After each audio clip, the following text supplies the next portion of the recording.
J'étais chargée donc d'être la modératrice de la table ronde numéro 2, avec 3 intervenants, une en visio et 2 à mes côtés. Les plus vulnérables dans la tourmente, entre stigmatisation des consommateurs, rapport de domination d'emprise sur les mineurs au sein des réseaux de drogue.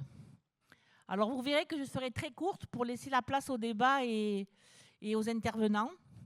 Le trafic de drogue ne se résume pas à un affrontement entre les dealers et les forces de l'ordre. Derrière les chiffres, il y a les plus vulnérables, piégés et surexploités dans une économie de survie, faute d'accès au marché légal du travail, population pauvre, consommateurs stigmatisés ou dépendants, jeunes racisés, mineurs en fugue ou sous emprise, mineurs non accompagnés sans papier, femmes isolées ou victimes de violences, voire prostituées. La pauvreté, l'échec scolaire, le manque de perspective, les fragilités familiales, mentales, favorisent la vulnérabilité, pendant que les réseaux criminels l'aggravent par le système de la dette, de la violence, le chantage pour préserver leur trafic. Celui-ci peut être vu comme une forme extrême du capitalisme sauvage, avec ses propres codes, hiérarchies et sanctions. La recherche du profit maximal prime sur toute considération humaine, concurrence exacerbée et exploitation des plus vulnérables. Les politiques répressives frappent rarement les têtes de réseau, mais plutôt les petits maillons, les jeunes des quartiers populaires, les personnes racisées et ou précarisées. Les petites mains du deal payent le prix fort, tandis que les réseaux au-dessus et les acteurs du blanchiment prospèrent dans l'ombre. La guerre à la drogue s'avère être une guerre contre les pauvres et les populations racisées. Les jeunes des quartiers populaires deviennent dans l'imaginaire populaire les nouveaux ennemis de l'intérieur. Certains vulnérables peuvent devenir coupables et victimes car agissant sous la contrainte des réseaux de drogue. Ils deviennent alors les esclaves du deal. Ils sont évalués à environ 2000 sur Marseille. Il s'agit des vulnérables parmi les vulnérables. Aborder la dimension économique et sociale du trafic et ses conséquences humaines permet de comprendre que le trafic est un problème structurel auquel il faut apporter des réponses de sécurité et de santé publique, comme on l'a dit tout à l'heure, mais aussi de protection sociale, de prévention, de régulation, d'accompagnement des victimes, de réduction des risques pour casser les logiques d'exploitation. Fabrice Olivet, qui est à ma gauche, ouvrira la table ronde. Il a été consommateur de drogue. Il a été également un des fondateurs de l'association ASUD, Auto-Support des usagers de drogue, et son intervention s'intitulera « Au risque de la race ». Ensuite, mon ami Joëlle Bordet, qui est en visio, membre du comité national de la LDH, directrice de recherche en psychosociologie, spécialiste des modes de socialisation des adolescents des quartiers populaires, évoquera l'évolution des rapports sociaux et économiques et la vulnérabilité des jeunes dans ces rapports à la drogue depuis les années 1985 jusqu'à aujourd'hui et les enjeux actuels. Pour conclure, c'est Thomas Oudus, membre du comité national de la LDH, qui a travaillé pour la LDH au sein de la Commission nationale consultative des droits de l'homme, la CNCDH, autorité administrative indépendante, qui avait été sollicité pour émettre un avis sur les nouvelles formes d'organisation de traite d'êtres humains à des fins de contrainte à commettre tout crime ou délit, à partir du procès du Trocadéro, dont les conclusions ont été reprises par le parquet de Marseille lors d'un procès récent dans un réseau de drogue où un mineur avait été torturé. Voilà, je vous remercie pour votre attention et à toi la parole, Fabrice.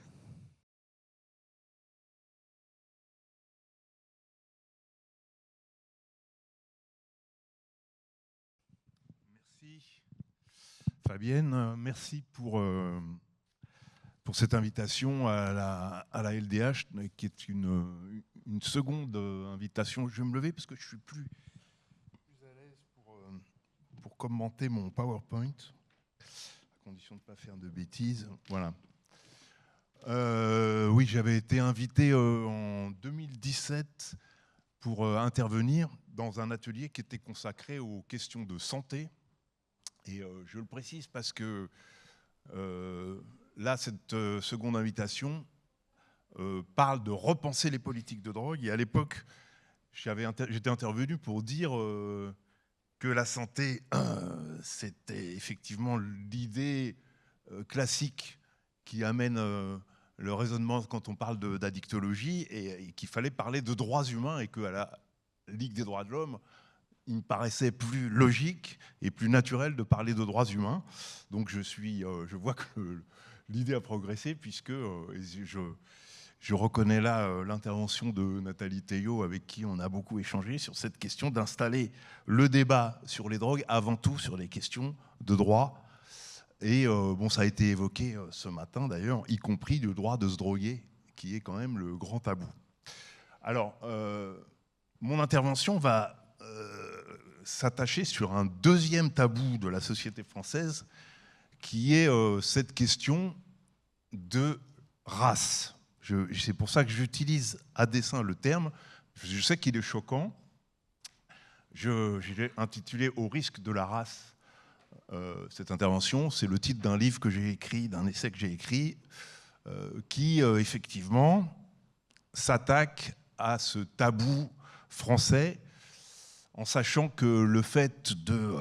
je sais que même à gauche, le mot suscite beaucoup de réserves, qu'il est vu comme une américanisation, et comme je vais essayer de vous le démontrer, le problème de cette abstention, le problème de ce color blindness, pour reprendre un terme anglo-saxon, c'est-à-dire ça, cet aveuglement sur les couleurs, laisse la place aux forces politiques qui, elles, s'emparent du sujet. Ils ne parlent pas de race spécifiquement, puisque effectivement c'est un tabou français, mais on parle d'immigration, on parle des autres, et vous allez le voir, dans la question de cette stigmatisation des Noirs et des Arabes, puisqu'il faut dire le mot, des Afro-descendants, la question des drogues est un moteur central et un moteur qui ne suscite pas autant de défense que d'autres axes de stigmatisation qui concernent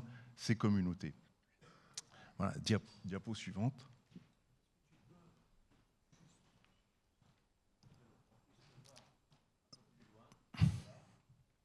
Ouais, ici, là, c'est bon. Vous voulez absolument que... Voilà, c'est ça. Ah oui, parce qu'il faut être effectivement comme si j'étais assis. Ouais, mais du coup, voilà, je voulais quand même pouvoir lire. Alors, je vais vous lire ces citations, et on va voir comment elles s'inscrivent dans ce débat. Il est désormais plus socialement acceptable de justifier la discrimination, l'exclusion et le mépris en invoquant explicitement la race. Plutôt que la race, c'est le système judiciaire qui est employé pour étiqueter les personnes racisées comme délinquants. J'ai parfois vu des gens suggérer que la guerre à la drogue pouvait être une conspiration raciste pour remettre les Arabes à leur place. Bon, c'est moi qui ai changé le terme. Le terme original, c'était africain-américain. Des études montrent que des gens de toute race consomment et vendent des drogues. Ces recherches indiquent que les Blancs sont plus susceptibles de commettre des infractions liées à l'usage de stupéfiants. Et la dernière citation, le consensus autour de la croyance selon laquelle la race n'a plus d'importance nous a aveuglés face aux réalités raciales de nos sociétés. Ces extraits sont extraits d'un livre qui est paru en 2011 de Michel Alexander, que je vous montrerai dans la bibliographie, qui s'appelle The New Jim Crow, et il a littéralement changé le débat aux États-Unis sur la question des drogues pour ce que, effectivement, cette question raciale aux États-Unis est plus couramment utilisée, notamment quand on parle de questions de police et de justice, mais du coup, c'est devenu un débat absolument légitime, et l'idée que la guerre à la drogue est une guerre dirigée contre les Africains-Américains est passée dans le logiciel classique de ce qu'on appelle les progressistes de la gauche américaine, et a servi y compris pour changer les lois, puisque vous savez peut-être qu'aux États-Unis, un processus de légalisation est en route qui fait que, par exemple, 40 des États ont légalisé le cannabis. Et donc cet argument de stigmatisation des minorités est devenu central depuis 2011. Ça a commencé un peu plus tôt, mais ça a tout changé. Donc, diapo suivante.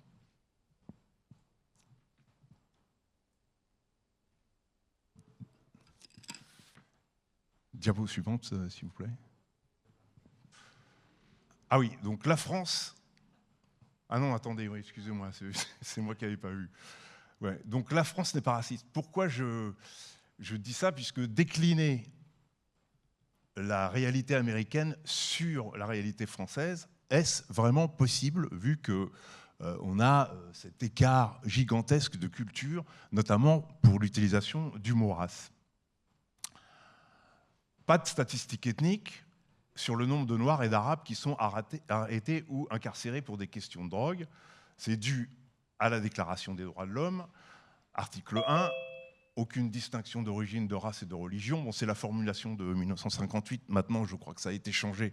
On a supprimé le mot race, mais ça ne change rien au fait que les statistiques ethniques, c'est-à-dire le fait de pouvoir comptabiliser les gens afrodescendants qui sont victimes de cette répression, n'est pas possible du point de vue légal.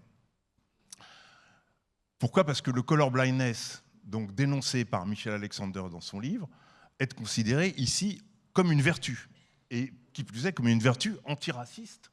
C'est-à-dire que beaucoup de gens, et surtout à gauche, mais maintenant c'est évidemment repris par la droite et l'extrême droite, donc c'est intéressant, considèrent que ne pas évoquer les races est une vertu antiraciste. Donc ne pas comptabiliser les gens qui sont, par exemple, victimes de contrôle au faciès est une vertu antiraciste, et qui plus est, une vertu française. Et ça laisse la place à ce que je vous exprimais tout à l'heure, c'est-à-dire qu'un exemple assez ancien, Éric Zemmour nous dit « Les Français issus de l'immigration sont plus contrôlés que les autres parce que la plupart des trafiquants sont noirs ou arabes. C'est comme ça, c'est un fait. » Alors, c'est des propos pour lesquels il a été condamné en 2014, mais ça n'empêche que ces stéréotypes sociaux sont efficaces, sont repris sur toutes les chaînes d'infos en continu, notamment de Bolloré, et pour une raison simple, c'est que ces stéréotypes raciaux liés à la consommation et à la vente de drogue, ils existent depuis toujours. Ils existent dans le subconscient post-colonial, et y compris dans l'histoire coloniale. Et ça, on ne le sait pas assez, et ça fait partie des choses qui nous empêchent de changer de logiciel sur cette affaire raciale liée à la guerre à la drogue. Diapo suivante. Ah oui, pourquoi une histoire coloniale? Donc, d'abord, il faut savoir qu'est-ce que c'est que la drogue, entre guillemets. La drogue, c'est avant tout les substances des autres civilisations, des autres peuples, et notamment des peuples du Sud. Opium, cannabis, coca, qui s'opposent à nicotine et alcool, qui sont censés ne pas être des drogues, être des substances qui sont socialement acceptées et du coup vécues comme beaucoup moins dangereuses, même si l'herbe à nico, elle vient effectivement d'Amérique, mais enfin elle est complètement intégrée à nos sociétés depuis le XVIIIe siècle. En fait, on a toute une histoire aussi postcoloniale de la guerre livrée dans les colonies, les guerres de l'opium qu'on ne connaît pas assez, mais dont les Chinois se souviennent encore, qui ont été faites pour imposer de la consommation. On oublie, on ne rappelle pas assez qu'on a eu une régie française de l'opium en Indochine jusqu'en 1945, donc une régie qui vendait de l'opium aux indigènes, une régie des tabacs et du kiff marocain, du kiff-kiff, effectivement, jusqu'en 1957 et 1954, et on voit bien dans cette subconscient postcolonial, la drogue, c'est bon pour les indigènes.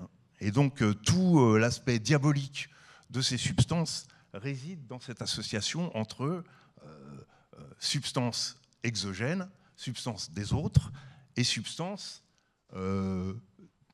qui sont les substances des Blancs, en fait, et qui sont socialement acceptables. Diapo suivante. Il y a aussi donc une histoire coloniale des drogues et une histoire postcoloniale. La drogue, entre guillemets, est aussi un chapitre de nos quartiers populaires. Et là, je vous invite à réfléchir et à connaître une histoire qui n'est pas connue. C'est l'histoire de la catastrophe invisible des années 80-90, qui a fracassé littéralement les quartiers populaires dans la consommation d'héroïne et la catastrophe du sida. C'est un grand non-dit de l'histoire de nos quartiers et de l'immigration. Je vous invite à écouter un podcast de France Inter qui s'appelle Le Temps des Seringues, qui raconte bien cette histoire et qui raconte comment l'épidémie de sida et la consommation d'héroïne ont été un des facteurs de la fracture énorme qui existe entre ce qu'on appelle les cités et la société française, et notamment le gros écart avec la police, puisque la figure du dealer racisé, en fait, a commencé dans ces années-là au nom de la lutte contre l'héroïne. Et ce traumatisme reste un gros non-dit, y compris dans beaucoup de familles maghrébines voilà, qui ont été littéralement traumatisées. C'est d'ailleurs voilà, l'invention de la racaille de banlieue dans les années 80.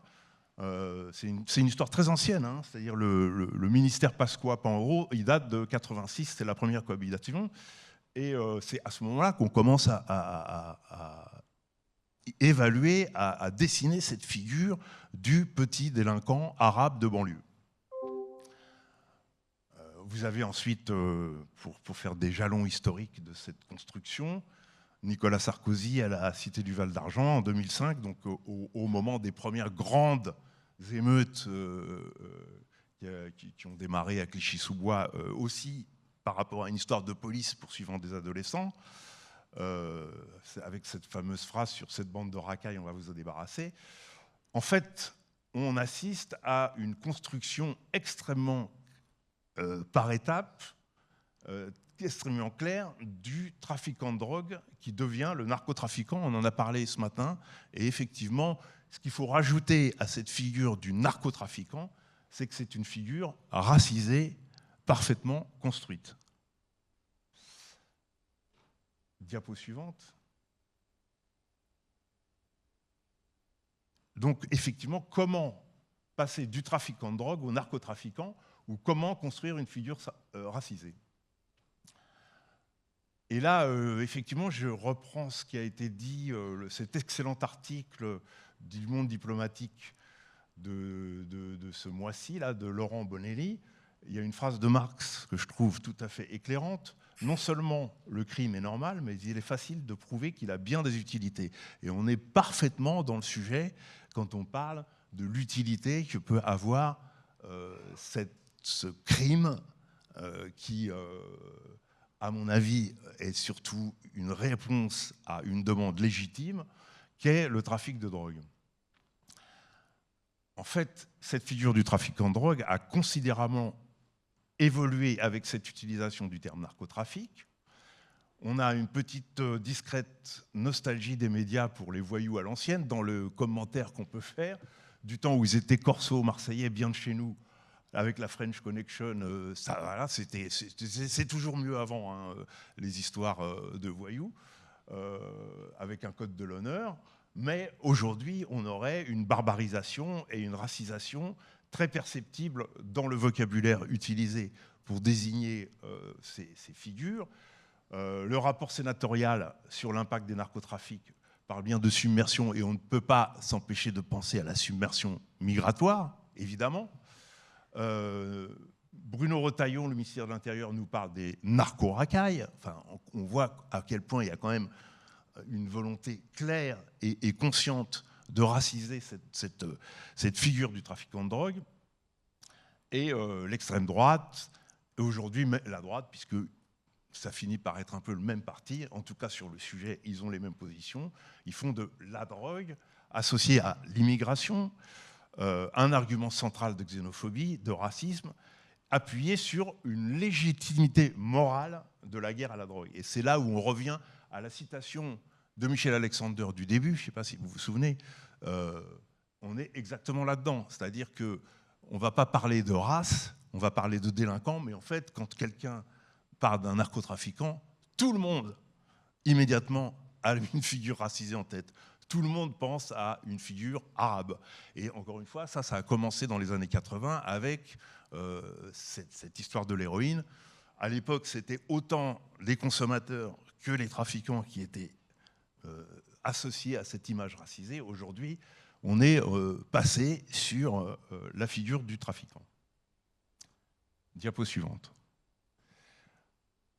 Donc, la conclusion, ce qu'il faut tirer comme élément de réflexion par rapport à cette racisation, c'est que cette guerre à la drogue, c'est une politique qui sera toujours légitimée moralement, et du coup, le fait qu'elle est légitimée moralement nous induit inconsciemment à légitimer aussi le racisme, et à légitimer le fait que ces populations associées au trafic de drogue, issues de l'immigration, vont être moralement condamnées exactement dans les termes où Michel Alexander parlait des Africains américains dans le New Jim Crow.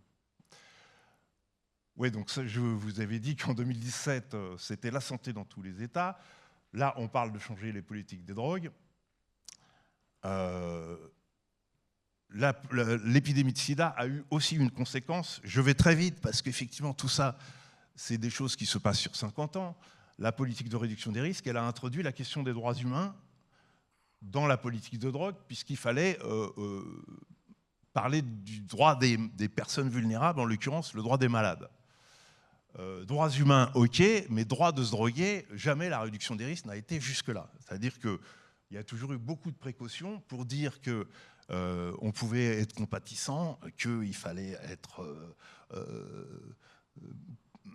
prendre la santé comme quelque chose qui doit relativiser la répression, mais on n'a jamais osé aller jusqu'à l'idée extrêmement provocatrice et choquante pour la plupart des gens qu'il est légitime de consommer des drogues, dans la mesure où, encore une fois, c'est toujours pareil, cette histoire de est-ce que, en quelle mesure ça intervient sur la liberté d'autrui et sur la définition des droits de l'homme. Bon, jusqu'à présent, et c'est vrai, et ce que je dis est valable pour la vente aussi, c'est-à-dire que consommer une drogue chez soi de manière personnelle, ça n'implique absolument pas de mordre sur la liberté d'autrui, mais vendre une drogue, s'il s'agit juste de la question de l'échange économique, en soi, ça n'occasionne aucune perturbation du point de vue de la sécurité publique. Donc, les réponses sanitaires et compassionnelles qu'on a proposées dans le cadre de la réduction des risques depuis 30 ans, elles sont absolument inopérantes pour lutter contre cette légitimité morale acquise par la réduction des risques. La légitimité morale de la guerre à la drogue, elle se déploie sur tous les terrains propices à la discrimination, la question raciale dans les quartiers populaires, la question sociale dans les campagnes et même dans les questions de genre, parce que si on approfondit, on va se rendre compte que cette question de la guerre à la drogue, elle vient aussi impacter les femmes dans un certain nombre de spécificités qui concernent le patriarcat. La lutte des classes et la lutte des races, c'est le grand tournant identitaire du débat politique français et il intègre fondamentalement et de manière centrale cette question de la guerre à la drogue. Diapo suivante, on est bientôt au bout. Donc en fait, il s'agit de déconstruire le mythe de la drogue. Cette drogue est un artefact indéfendable moralement et il est construit autour d'un triptyque qui est difficile effectivement à déconstruire si on ne l'a pas cerné. Il y a le méchant narcotrafiquant racisé, les produits addictifs diaboliques dont on ne se sépare pas et le toxico privé de volonté par l'addiction. Et les forces agissantes de ce triptyque sont les dealers et les produits qui sont partiellement confondus. Et c'est ça l'acteur de la guerre à la drogue, alors que le consommateur, l'usager, lui, est considéré comme quelqu'un qui subit. Il est réduit au rôle de victime, voué à demander pardon, voire l'argumentaire de toutes les personnalités qui peuvent être prises en flagrant délit de consommation dans des affaires médiatiques, où immédiatement, leur seule défense et leur seule réflexe, c'est d'expliquer qu'ils sont malades et surtout pas de revendiquer une liberté de consommer qui pourrait être tout à fait un argument, surtout pour des gens qui ont une certaine position sociale. L'offre de stupéfiants est la dynamique principale de l'usage et considérée comme telle par la prohibition, alors qu'en fait, c'est la demande qui est la dynamique principale c'est ce qu'on a décrit ce matin, de manière évidente. Et pour ça, il faut arriver à casser complètement cette idée qu'a installée dans nos têtes la prohibition, que seuls les produits rendent les gens dépendants et les privent de volonté.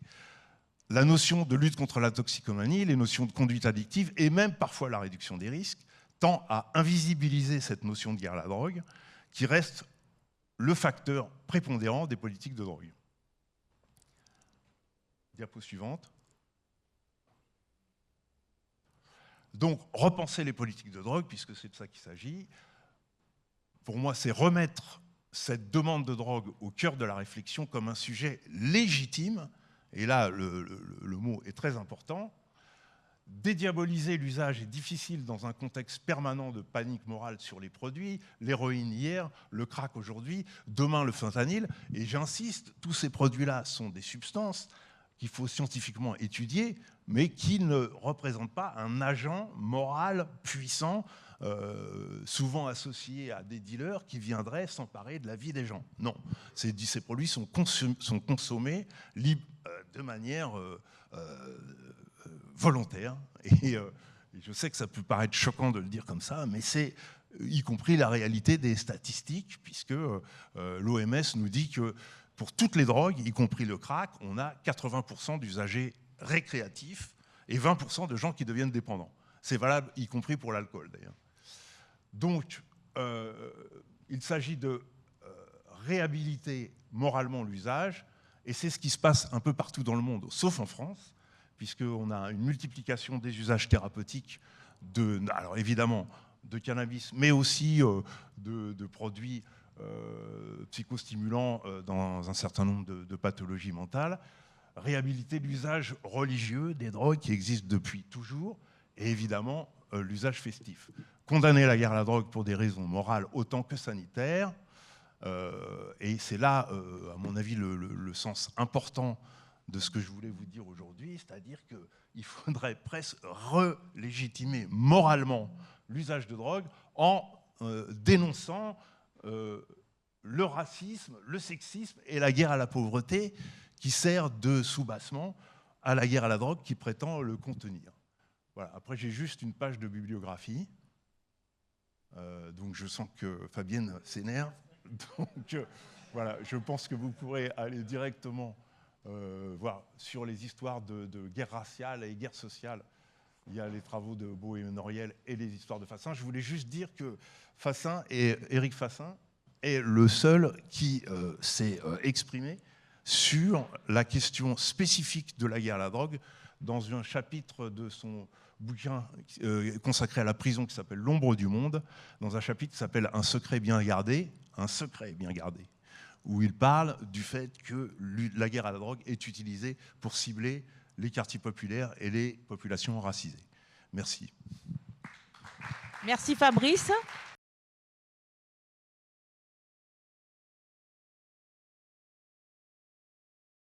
Bonjour Joël.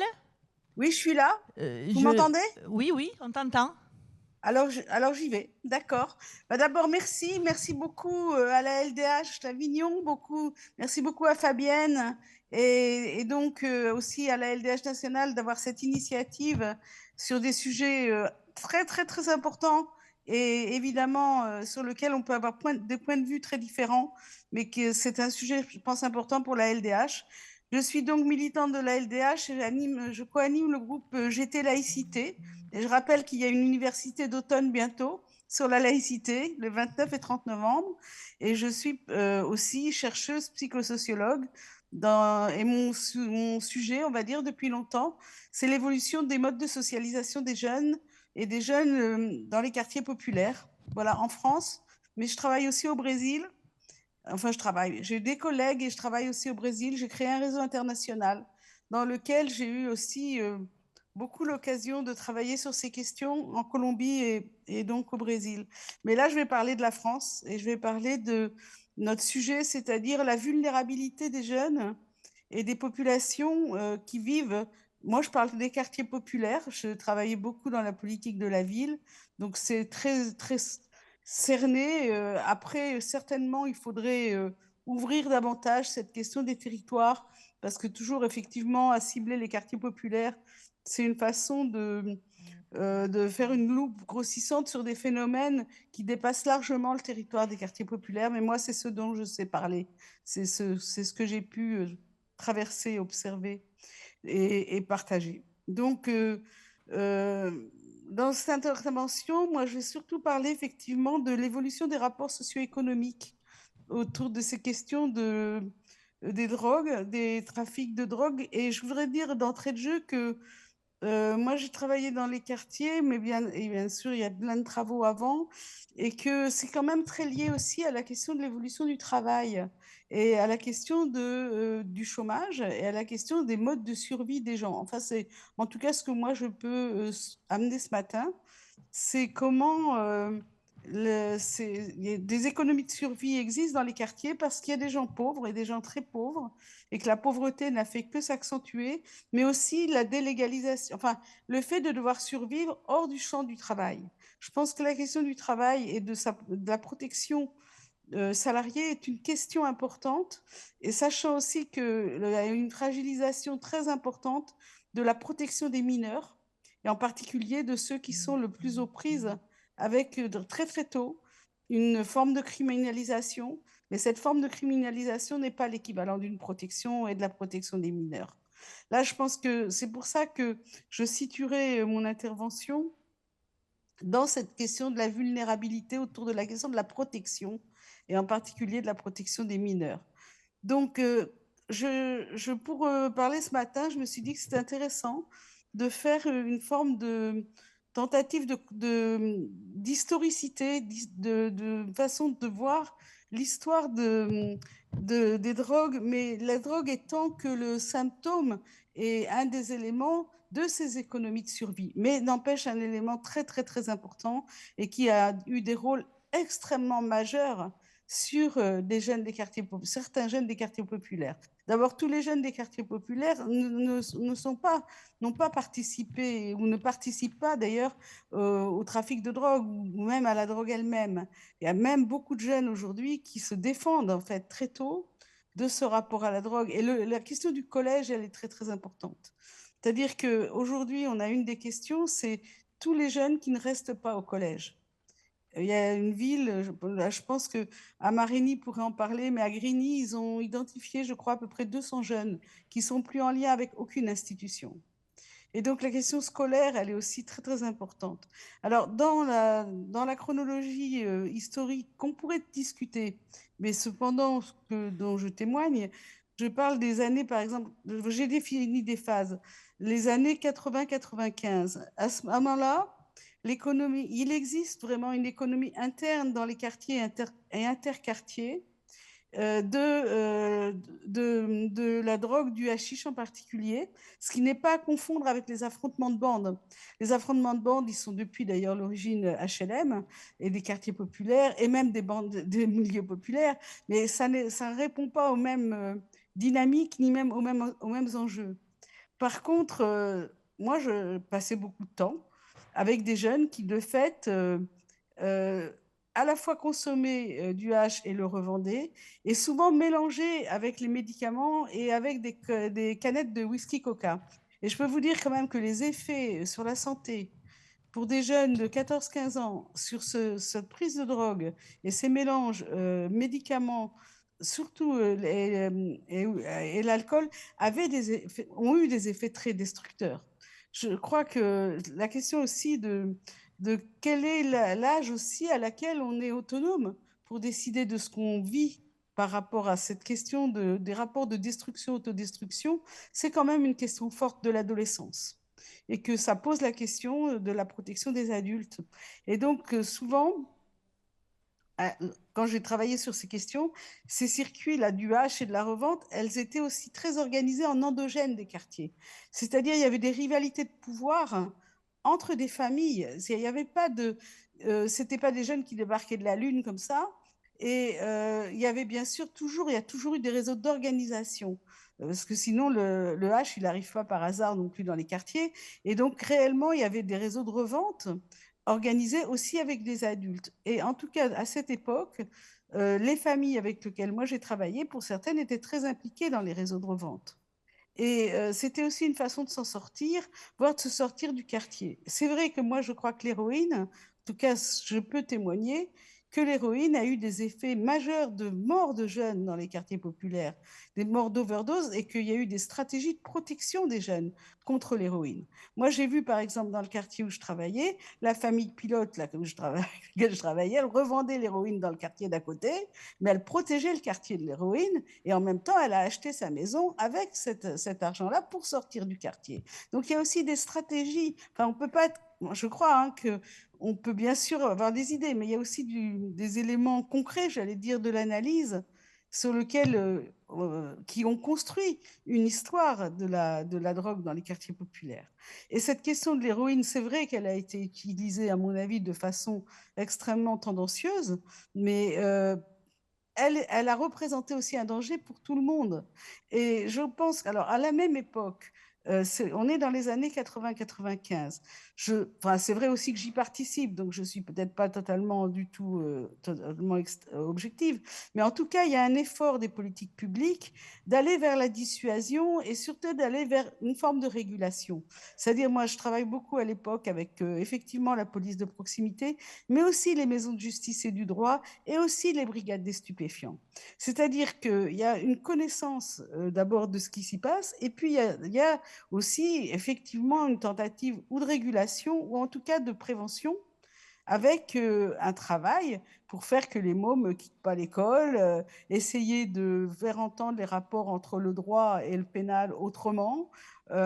Je pense que tout ce travail, il était quand même en cours jusqu'à l'arrivée, effectivement, de M. Sarkozy au ministère de l'Intérieur. Et que là, il y a eu un changement total de choix politique, d'intervention publique sur des questions de sécurité. Je ne dis pas que c'était parfait ce qu'on faisait, mais on travaillait avec les Canadiens, on travaillait avec les Danois. Il y avait vraiment un travail de tentative d'autre chose dans un univers avec ses limites démocratiques, mais il y avait cette tentative. Et qui a aussi régulé des choses dans des quartiers. Moi, j'ai travaillé très bien avec, par exemple, des gens de la brigade des stupes qui permettaient justement aux éducateurs aussi de travailler ensemble. C'est l'époque des CCPD, c'est des comités de communauté de prévention de la délinquance. Après, j'étais critique, moi, sur les comités locaux de prévention de la délinquance parce qu'on avait changé d'échelle. Et là, les maires, les procureurs et la police avaient un autre rôle que celle des CCPD. Il y a déjà eu là une forme de... C'est la même chose que sur le développement social urbain. Alors, si je continue dans les périodes, maintenant, on a l'arrivée Sarkozy. Et l'arrivée, j'allais dire, d'un changement important qui vise effectivement, elle le disait très bien, je remercie beaucoup l'intervention des policiers de tout à l'heure, parce que je pense que c'était vraiment tout à fait éclairant, c'est que là, on rentre dans la dynamique de l'intervention tout le temps et de l'intervention du chiffre. Et donc, effectivement, faire du chiffre avec des petits guetteurs qui s'affrontent avec la police, c'est quand même beaucoup plus facile que d'aller effectivement défaire les réseaux d'approvisionnement. Donc là, il y a vraiment dans ces années-là une transformation. Il y a aussi une transformation, enfin moi dans les quartiers où je travaille, je vois arriver la cocaïne. Et là aussi, il y a des transformations des modes d'organisation sur la question de l'utilisation des jeunes les plus fragiles. À l'époque, j'avais fait des comparaisons, ça je peux le dire, c'était à Crimériquet à Paris, sur des modes d'organisation de comment on revendait la drogue et comment on utilisait les jeunes dans la revente de la drogue. Eh ben, je peux vous dire que ce qui se passait sur la revente de la coke, là, bon, je vais le dire, c'était le McDo, eh ben, c'était pas le rond-point, un rond-point où on revendait du hash. C'était pas les mêmes modes d'organisation. Et déjà, avec la revente de la cocaïne, on est beaucoup moins dans les structurations internes du quartier. C'est beaucoup moins une histoire intrafamiliale. On est déjà beaucoup plus avec des reventes de professionnels qui viennent de l'extérieur. Et ça change tout. Ça change tout parce qu'on n'est plus dans les histoires généalogiques des grands frères, des petits frères, de celui qui fait la prison, celui qui... où tout se mélange un petit peu. Les sœurs et les mères ont un rôle important à l'époque dans la régulation de la revente. Parce que c'est les économies familiales qui sont en jeu. Avec l'arrivée de la revente de la cocaïne, les enjeux ils sont différents. Ils sont différents sur le plan pénal, mais ils sont différents sur les modes d'organisation. On rentre dans des modes d'organisation extrêmement durs, entrepreneuriales, sur des modes extrêmement durs en fait. Et là, moi je vois bien que les quartiers, en tout cas où j'ai travaillé, plusieurs modes de revente cohabitent et les jeunes ne se socialisent pas de la même façon selon en fait selon là où ils sont pris. Ça, ils n'ont pas affaire avec la même expérience sociale. Et là, je parle bien de jeunes qui sont déjà très déscolarisés en fait, hein, pour lesquels c'est déjà, j'allais dire, une façon de vivre et de pouvoir survivre, d'accord? Donc là, et là, on est avec une politique d'intervention. Ça va? Je continue? Ça va, Fabienne? Vous m'entendez? Vous m'entendez ou vous m'entendez plus là? Ça va? Oui, Joël. Ça va, je peux continuer?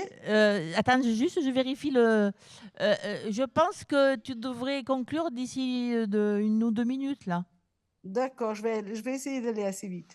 Parce que Donc, sinon, Thomas, il n'aura pas sur sa cette place. période-là, on rentre dans une période de l'intervention permanente tout le temps, en particulier avec la création des bacs.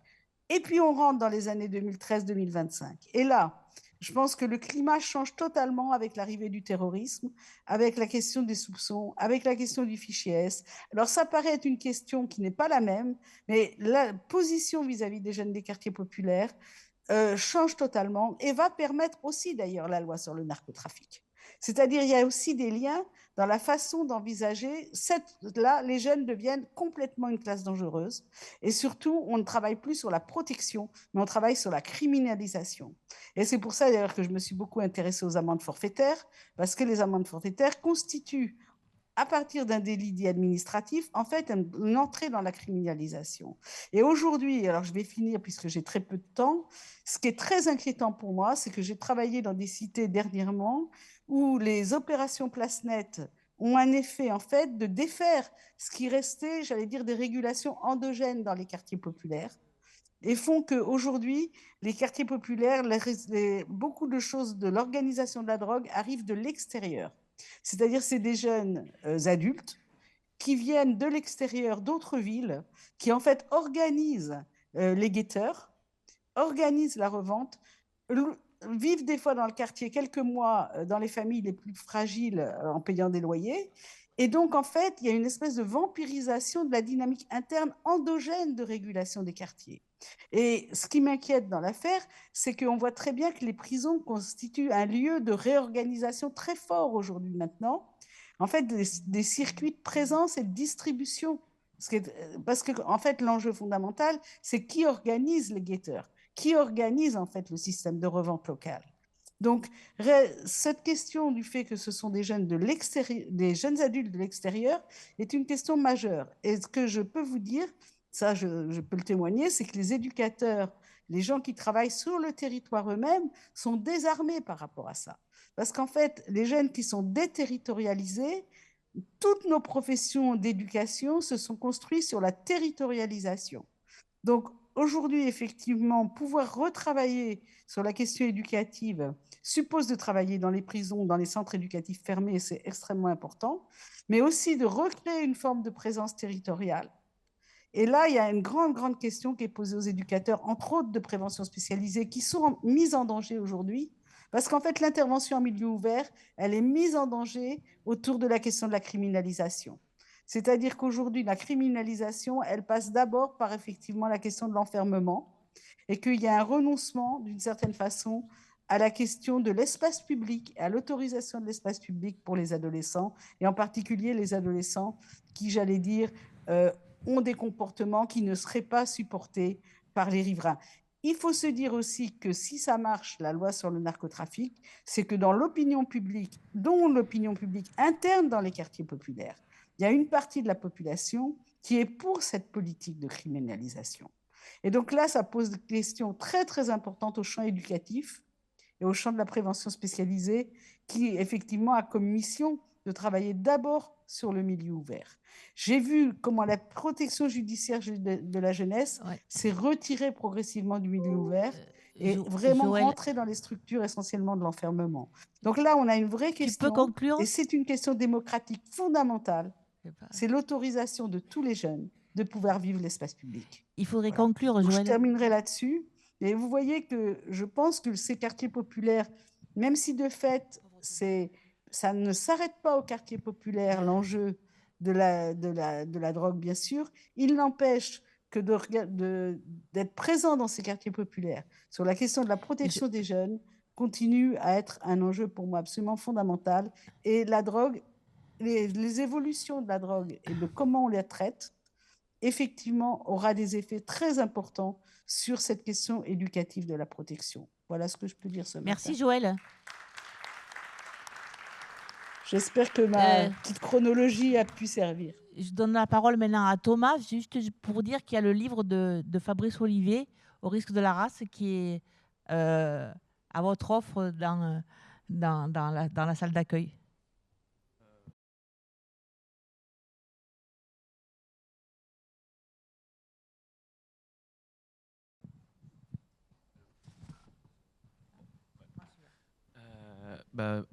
Déjà, merci à tous et à toutes.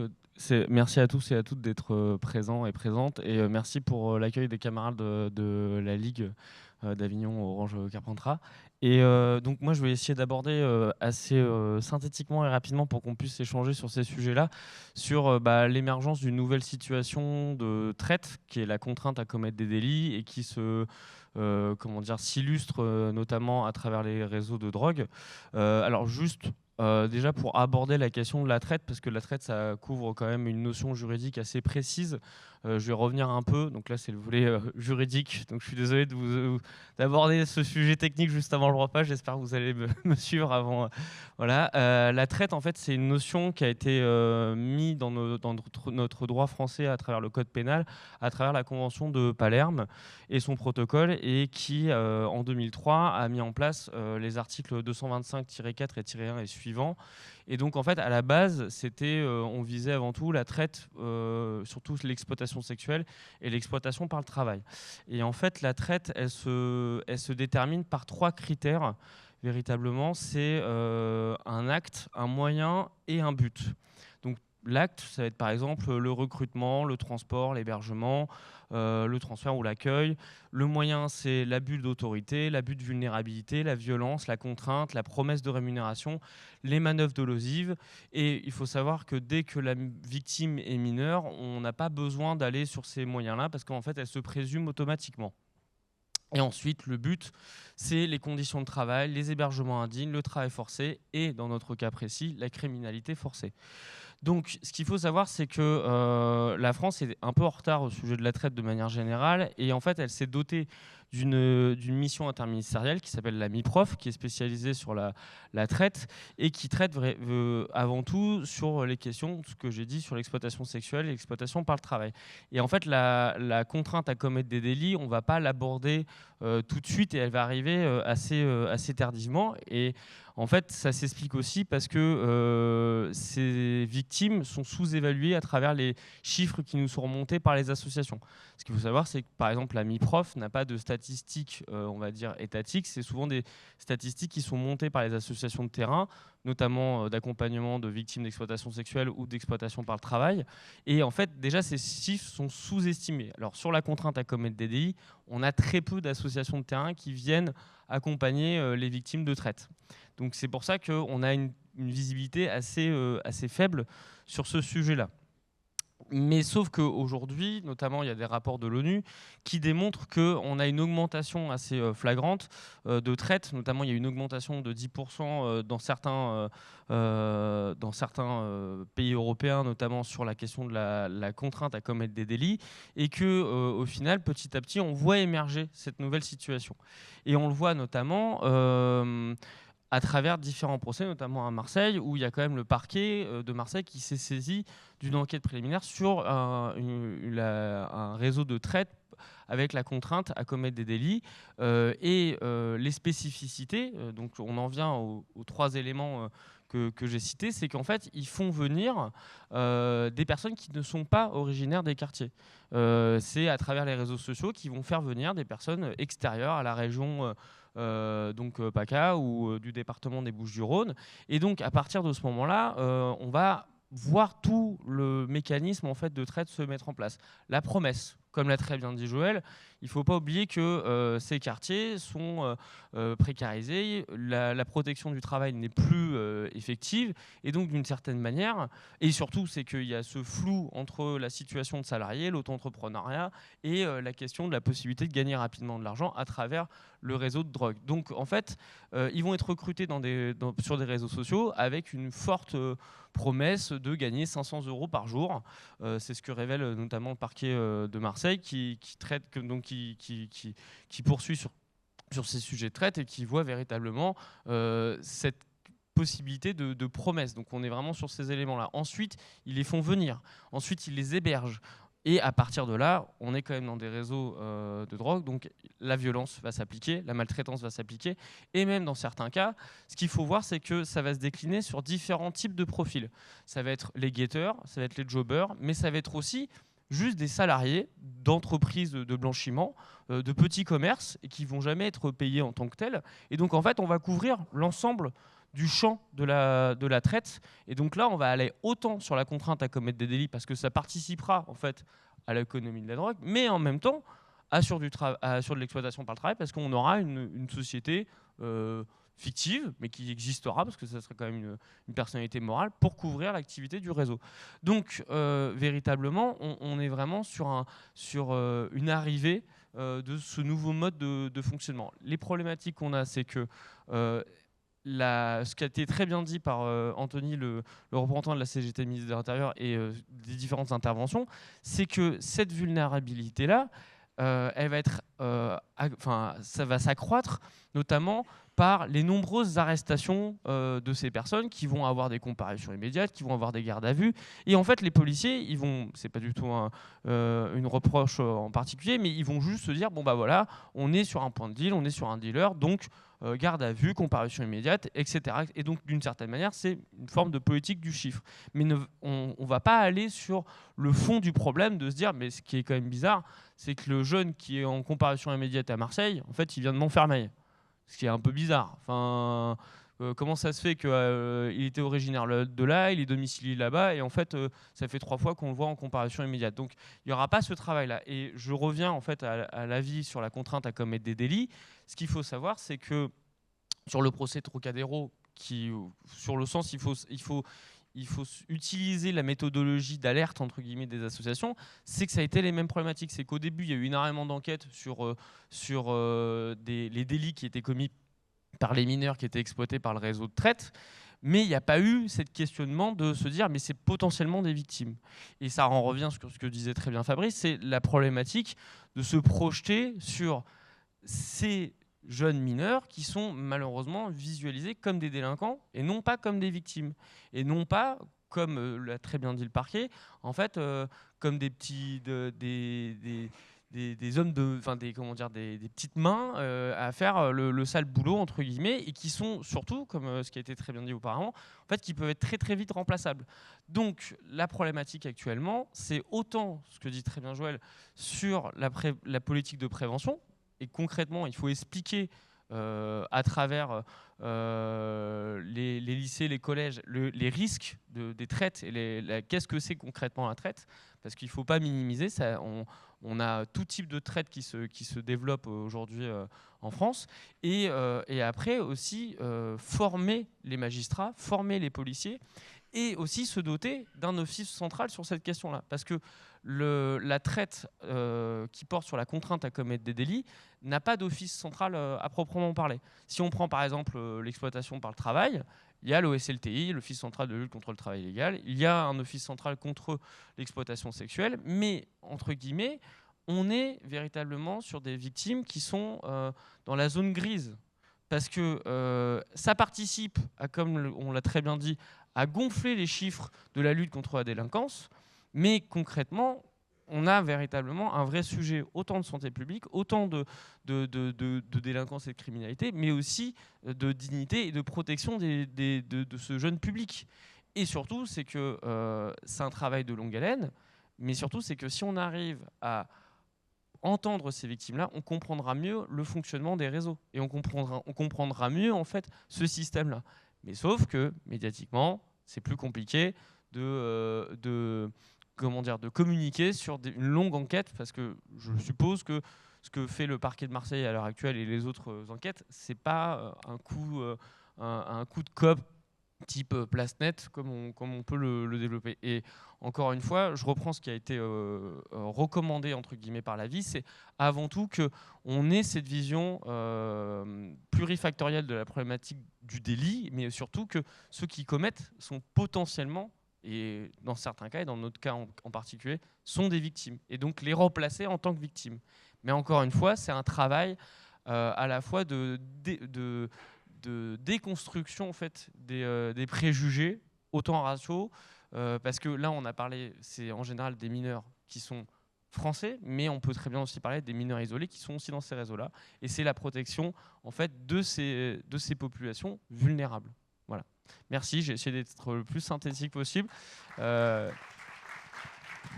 Oui, je remercie. Je cherche ton prénom. Je remercie Thomas pour avoir été hyper synthétique et donc pour vous permettre de pouvoir réagir et avoir éventuellement quelques questions à poser.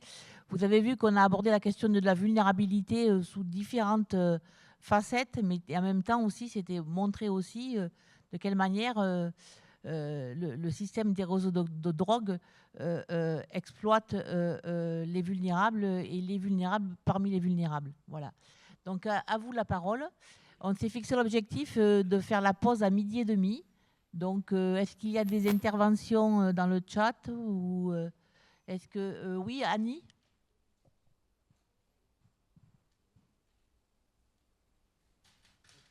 Merci. Voilà. Je voulais juste demander si un de ces mineurs souhaite dire stop, quelle est sa marge de manœuvre ? Si un des mineurs dont vous voulez parler dit stop, j'arrête, il est en danger ? Oui, alors le problème, j'ai pas pu l'aborder, mais ça apporte la question en fait de la protection en fait des victimes. Normalement, dans le cadre de la reconnaissance du statut de victime en matière de traite des êtres humains, on doit avoir une protection. Si on prend par exemple sur la question de l'exploitation sexuelle ou l'exploitation par le travail, en fait, on doit sortir de son système d'exploitation. Sauf qu'encore une fois, aujourd'hui, la problématique, c'est véritablement les moyens qu'on va offrir à la victime de sortir de cette exploitation. Parce que là, on prenait l'exemple de ces mineurs qui sont amenés en fait sur le lieu de deal. Concrètement, ils sont dépendants de l'hébergement. Donc, si vous intervenez, concrètement, qu'est-ce que vous offrez comme garantie d'hébergement ? Ensuite, vous êtes face à des réseaux, et là, on n'est plus du tout... on est sur des échelles complètement différentes, où concrètement, la violence est quasiment une forme de règle. Donc, en fait, il y aura des répercussions. Concrètement, qu'est-ce qu'on fait comme protection physique sur ces victimes qui vont porter plainte ? Donc, c'est tous ces éléments-là qui, malheureusement, ne garantissent pas. Et ensuite... la vulnérabilité, elle s'explique aussi par une forme de vulnérabilité administrative et on espère qu'on va développer cette notion-là qui est proposée dans les futures directives sur la question de la traite, directive européenne, mais la question de la vulnérabilité administrative, elle est développée par une forme de violence étatique de la police et donc d'une certaine question de la confiance de ces populations-là envers la police. Parce que comment voulez-vous que un mineur qui est loin de chez lui, qui est dépendant en fait toute une organisation et qui a l'habitude d'être confronté à des forces de police qui ne font que en fait du bâton, très concrètement. Je n'ai pas épilogué sur les rapports entre la police et les mineurs de quartier. Je pense qu'on est suffisamment conscientisé sur la question. Mais ce rapport-là, il va être difficile à déconstruire et surtout à construire un rapport de confiance. Parce que quand on est face à une victime de traite, il faut déjà lui faire comprendre qu'elle est victime de cette traite. Et que là, en fait, il a la possibilité de sortir de cette situation-là. Mais ça, c'est un travail énorme. Énorme autant au niveau des éducateurs que autant des policiers. Donc, encore une fois, c'est les recommandations de l'avis de la CNCDH sur quelles sont les garanties de la protection de ces victimes-là. Parce que dans les cas qu'on a abordés, c'est des victimes qui ont été confrontées à la police 20, 30 fois. Je reprends l'exemple actuel sur notre sujet. Sur les victimes de la contrainte à commettre des délits à Marseille, ils ont fait je ne sais pas combien d'audiences de comparution immédiate. Donc en fait, ils sont connus par les services de la justice, ils sont connus par les services de police. Donc c'est concrètement, qu'est-ce qu'on offre? Et moi, je ne peux pas l'apporter la réponse, mais au moins juste anticiper ces situations-là, se mettre à la place aussi de ces victimes-là. Parce que c'est facile de dire, bon bah voilà, on a le commissariat, venez porter plainte. Mais moi, j'aimerais juste être très curieux. Je prends l'exemple de la traite à l'exploitation par le travail. On a des échos que dans certains commissariats, la traite par l'exploitation par le travail n'est pas poursuivie par des commissariats. Pourtant, c'est quelque chose qui est compréhensible. Alors, la contrainte à commettre des délits, j'ose même pas enfin bref. Est-ce que je peux intervenir? Oui, Fabienne attends, Joël. Tu vas avoir la Non, je parole. peux pas intervenir. D'accord. Si, tu vas intervenir. Je peux juste me permettre de demander s'il y a d'autres questions dans la salle parce qu'on doit arrêter dans un quart d'heure. Donc, c'est pour savoir si en même temps, avant de te donner la parole, il peut y avoir une autre question. Voilà, c'est tout. 2. Nicolas et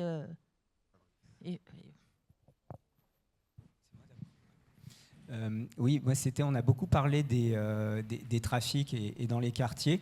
Je me demandais si vous saviez, parce que le trafic se déplace, la table ronde c'était comment on cible les personnes les plus vulnérables. On a beaucoup parlé des personnes qui revendent et finalement assez peu du stigmate des consommateurs.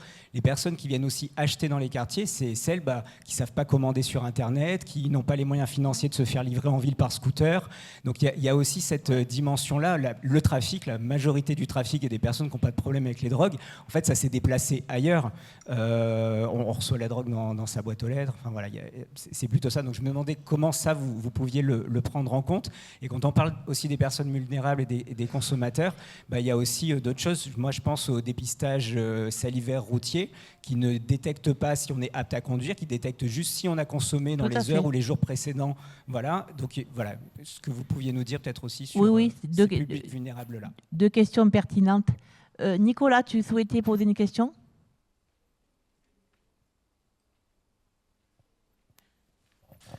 Oui, bonjour, merci. C'était par rapport aux amendes forfaitaires délictuelles et donc finalement un espèce d'effet pervers puisque ces personnes donc, qui vont se voir délivrer une amende forfaitaire délictuelle qui est inscrite au casier se voient privées d'accès à de nombreux métiers et donc à une insertion professionnelle qui éloigne, qui est en fait l'insertion dans la société est un début de sortie du processus criminel, comme il l'appelle.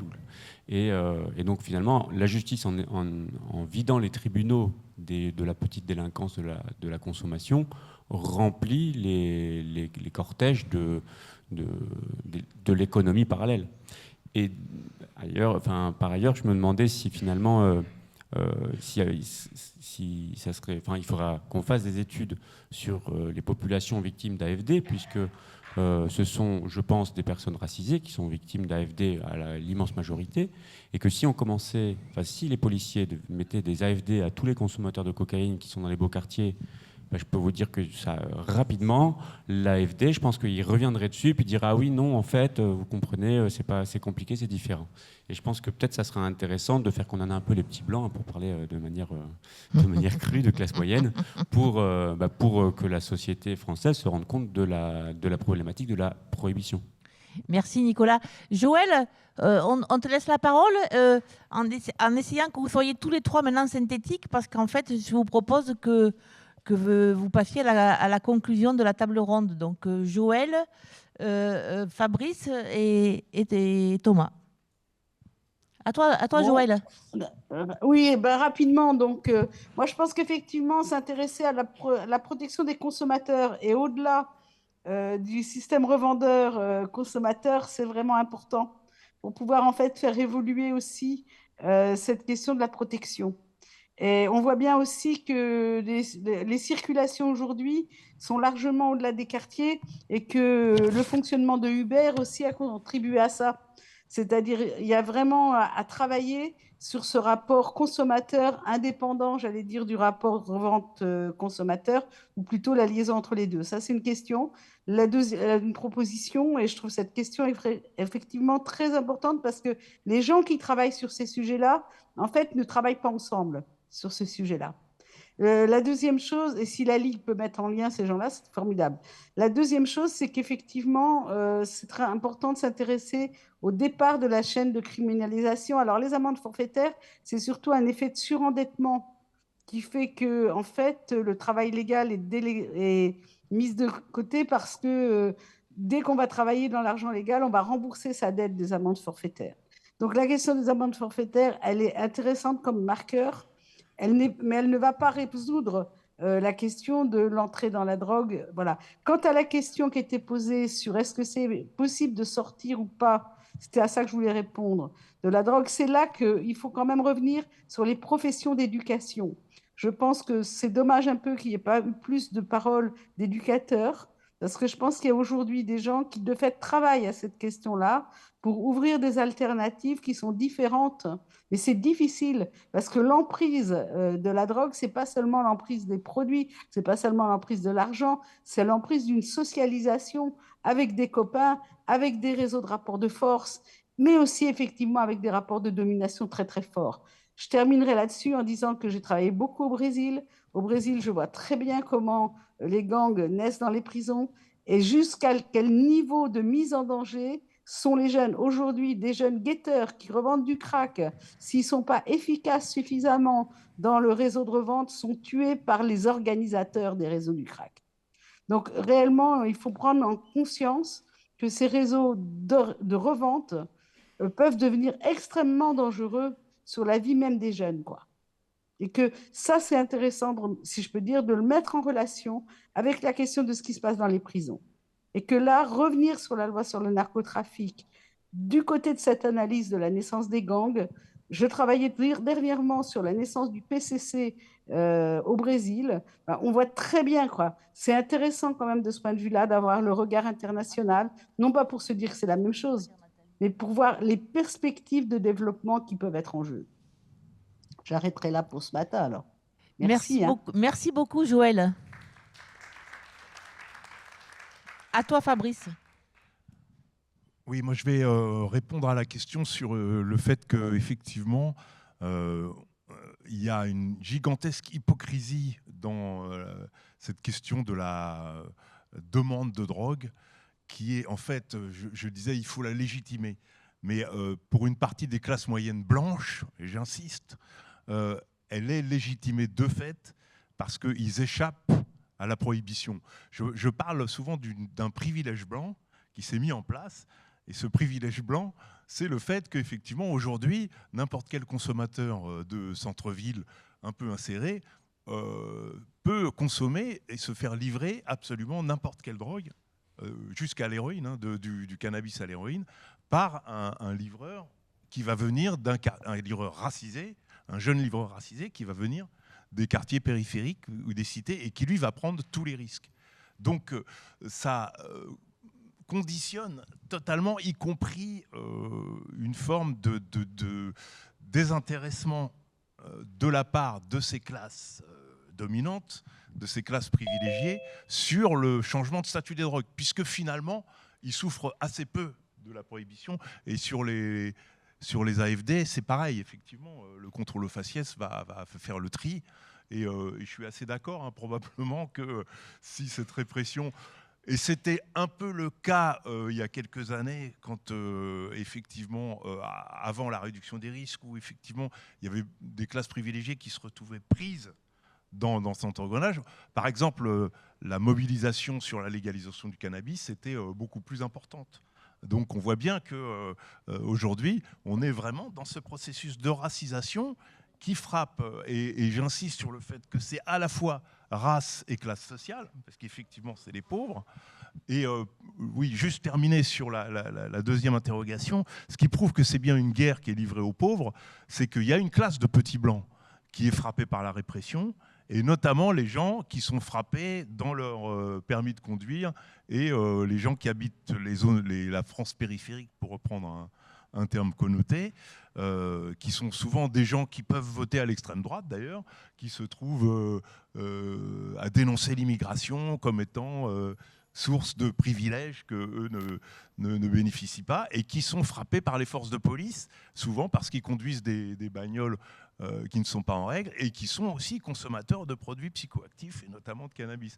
Mais ils vont pas le vivre comme quelque chose qui est dirigé contre leur communauté, ils vont le vivre comme quelque chose qui fait partie de leurs conditions de pauvres. Et c'est ça la grande victoire de l'extrême droite partout dans le monde, c'est de diviser les pauvres en utilisant cette racisation. Ça a fonctionné un peu partout, notamment, et ça fonctionne aux États-Unis avec un certain nombre d'électeurs de Trump qui peuvent être noirs ou latinos, et c'est en train de fonctionner parfaitement dans le cas français. Merci beaucoup Fabrice. Et donc, Nathalie ? Oui, je vais peut-être faire un peu d'autopromotion parce qu'il y a un mot qui n'a pas été prononcé et qui est pourtant extrêmement important, c'est la question du contrôle d'identité au faciès et donc discriminatoire. Et il se trouve que je viens d'écrire avec Joël un article dans la revue Esprit sur les contrôles au faciès en expliquant que notamment l'une des raisons pour lesquelles il y en a toujours et qu'il y en aura encore tant qu'il y aura ces politiques-là, c'est que ça permet, c'est l'acte de procédure pénale qui n'est pas tracé déjà, donc on ne sait même pas combien il y en a exactement. D'après la Cour des comptes, il y en a à peu près 47 millions par an quand même. Hein. Et, enfin, pas de contrôle faciès, de contrôle d'identité. Donc la majorité, évidemment, c'est illégal.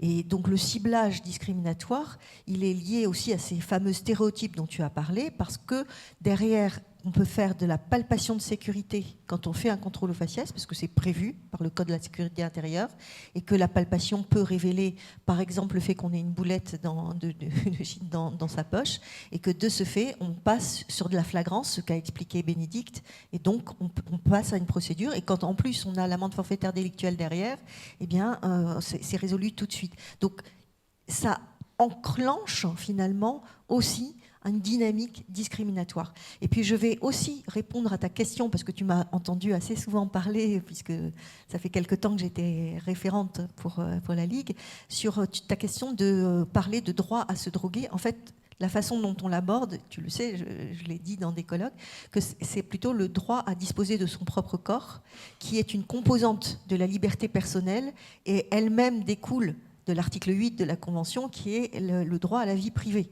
Donc oui, on rattache ça évidemment à des droits et des libertés. Pour autant, attention, la jeunesse doit d'abord être protégée. C'est quand même une donnée. Et là, on devrait parler aussi de la casse des services publics. On en a un peu parlé avec la PJJ, la protection judiciaire de la jeunesse, qui est cassée, mais c'est vrai aussi des éducateurs, etc. etc.